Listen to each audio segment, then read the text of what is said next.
आणि आता महत्त्वाच्या 25 बातम्यांचा वेगवान आढावा घेऊयात। अजित पवारांच्या जनसन्मान यात्रेत झिशान सिद्दीकी सहभागी। सिद्दीकी यांच्या राष्ट्रवादीच्या प्रवेशाची केवळ औपचारिक घोषणा बाकी, तर काँग्रेस सिद्दीकींवर कारवाई करण्याच्या तयारीत। कोण पक्ष सोडतं याचा विचार आम्ही करत नाही, कोणी पक्ष सोडून गेलं तर आम्ही जोमानं काम करतो। झिशान सिद्दीकी अजित पवार गटात जाण्याच्या प्रश्नावर बाळासाहेब थोरात यांचं वक्तव्य। झिशान सिद्दीकींवर योग्य ती कारवाई केली जाईल, जनता निवडणुकीत त्यांना त्यांची जागा दाखवेल। काँग्रेस प्रदेशाध्यक्ष नाना पटोले यांचा इशारा। मनसेसोबत युतीची चर्चा व्हावी असं अनेकांचं मत। मनसेसोबत युती करण्याबाबत वरिष्ठ चर्चा करतील, संजय शिरसाट यांची प्रतिक्रिया। खोटं बोलणाऱ्यांच्या कळपामध्ये गेल्यामुळेच शिंदे खोटं बोलतात। राज ठाकरेंनी शिवसेना सोडली तेव्हा शिंदे शिवसेनेतच होते। संजय राऊतांचं शिंदेंच्या आरोपांवर उत्तर आहे।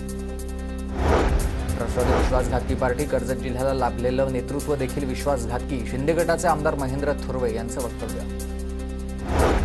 लाडकी बहीण योजना सुरू ठेवण्यासाठी फडणवीस सीएम झाले पाहिजेत, मंत्री सुरेश खाडे यांचं वक्तव्य। शिंदे गट विदर्भातील 12 जागांसाठी आग्रही। पूर्व नागपूर आणि मध्य नागपूरसाठी शिंदे गट दबाव टाकण्याची शक्यता। निरीक्षक अहवाल एकनाथ शिंदेंकडे सोपवणार।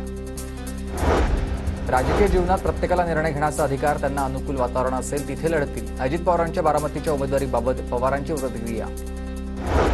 अजितदादांच्या जनसन्मान यात्रेनिमित्त मुंबईत बॅनरबाजी। उद्धव ठाकरेंच्या घराबाहेर अजित पवार गटाची बॅनरबाजी। सुप्रिया सुळेंच्या नाशकातील कार्यक्रमात अजितदादा गटाचे नेते नरहरी झिरवळ यांचा सुळेंसह फोटो। जवळकेमधील आरोग्य उपकेंद्राचा सुप्रिया सुळे यांच्या हस्ते उद्घाटन सोहळा। महाराष्ट्राच्या राजकारणातील शिंदे कर्ण तर फडणवीस अर्जुन, तर मराठा समाजाला मिळालेलं आरक्षण उद्धव ठाकरे शरद पवारांनी घालवलं। सदाभाऊ खोत यांचा उद्धव ठाकरेंसह शरद पवारांवर आरोप। अर्जुनाला कर्णाला मारलं होतं एवढं लक्षात ठेवा, सदाभाऊ खोत यांच्या वक्तव्याला अंबादास दानवे यांचं उत्तर। पुण्यातील 8ही विधानसभा मतदारसंघात जरांगे पाटील उमेदवार देणार असल्याचा मराठा समाजाच्या बैठकीत निर्णय। पुण्यातील इच्छुकांची नावं बुधवारी जरांगेंना दिली जाणार। अखंड मराठा समाजाच्या बैठकीत निर्णय। आगामी विधानसभा निवडणुकीत शिवसंग्राम संघटना 5 जागा लढवणार। संघटनेच्या सर्वसाधारण सभेत निर्णय, तर मराठा आरक्षण देण्याची भूमिका घेणाऱ्या पक्षांसोबत युती करणार पक्षांची भूमिका।